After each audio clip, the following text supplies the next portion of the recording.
اللہ کریم سے امید ہے آپ جہاں بھی ہوں گے خیر و عافیت کے ساتھ عید کے مسرت لمحات میں ہوں گے۔ اگر آپ نے اب تک چینل کو سبسکرائب اور لائک نہیں کیا ہے تو صحت کی سرکاری اور نجی شعبہ صحت کی خبروں اور حقائق سے باخبر رہنے کے لیے چینل کو سبسکرائب اور لائک ضرور فرما لیں۔ اور جن دوستوں نے چینل کو سبسکرائب اور لائک کر لیا ان کا تہ دل سے شکریہ۔ آج کی گفتگو کا آغاز نجی انڈس اسپتال کورنگی سے، جس کا دورہ وزیر اعلیٰ سندھ سید مراد علی شاہ نے نئے انڈس اسپتال کا گزشتہ روز دورہ کیا۔ حکومت سندھ اور انڈس نیٹ ورک کے تحت قائم اسپتال کا جلد افتتاح کرنے کے عزم کا اظہار کیا گیا، جبکہ وزیر اعلیٰ سندھ نے انڈس نیٹ ورک ہسپتال بدین میں مدر اینڈ چائلڈ وارڈ بنانے کا اعلان بھی کیا، جبکہ انڈس کے سی ای او ڈاکٹر عبدالباری خان نے اس موقع کے اوپر انڈس اسپتال کو 1380 بستروں تک لے جانے کے عزم کا اظہار کیا اور یہ اعتراف بھی کیا کہ وزیر اعلیٰ سندھ کی حمایت کے بغیر یہ منصوبہ ممکن نہیں تھا، جبکہ طبی حلقوں کے مطابق سندھ وہ واحد صوبہ ہے جہاں حکومت سندھ نجی این جی اوز کے مخصوص اسپتالوں کو سالانہ گرانٹ کی صورت میں خطیر رقم بغیر کسی آڈٹ کے دے دیتی ہے، جس میں نجی ضیاء الدین اسپتال جیسے اسپتال بھی شامل ہیں، جہاں مریضوں سے طبی خدمات کے عوض بھاری رقوم وصول کی جاتی ہے۔ جبکہ دوسری جانب پبلک پرائیویٹ پارٹنرشپ کے تحت الگ سرکاری اسپتالوں میں مختلف وارڈوں کو چلایا جاتا ہے، جبکہ سرکاری اسپتالوں میں بد نظمی اور بدعنوانی اس انتہا کی ہے کہ محکمہ صحت کی رٹ کے بجائے مختلف مافیاز کے ہاتھوں سرکاری انتظامیہ یرغمال بنی نظر آتی ہے،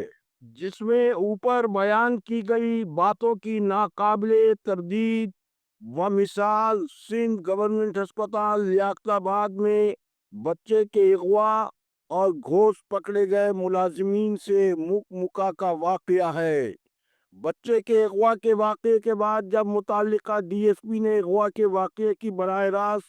تحقیقات کا آغاز کیا تو یہ سنگین انکشاف سامنے آیا کہ ہسپتال میں نہ سی سی ٹی وی کیمرے مکمل طور پر فعال نہیں ہیں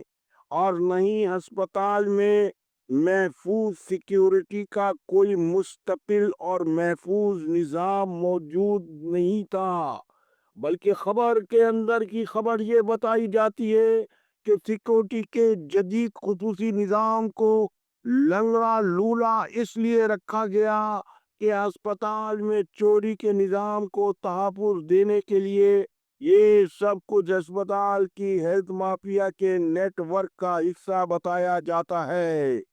یہ تو شکر ہوا کہ مغوی بچہ اسی روز برآمد ہو گیا، لیکن اسی دوران ہسپتال میں پکڑے گئے گھوس 8 ملازمین کے خلاف قانون کے مطابق کارروائی کرنے کے بجائے ان 8 ملازمین جن کے نام ایس این خان، شمائلہ، مصباح، عبدالکریم بندھانی، نثار زیدی، او ٹی میں کام کرنے والے کامران اور نوید کے نام منظر عام پر آئے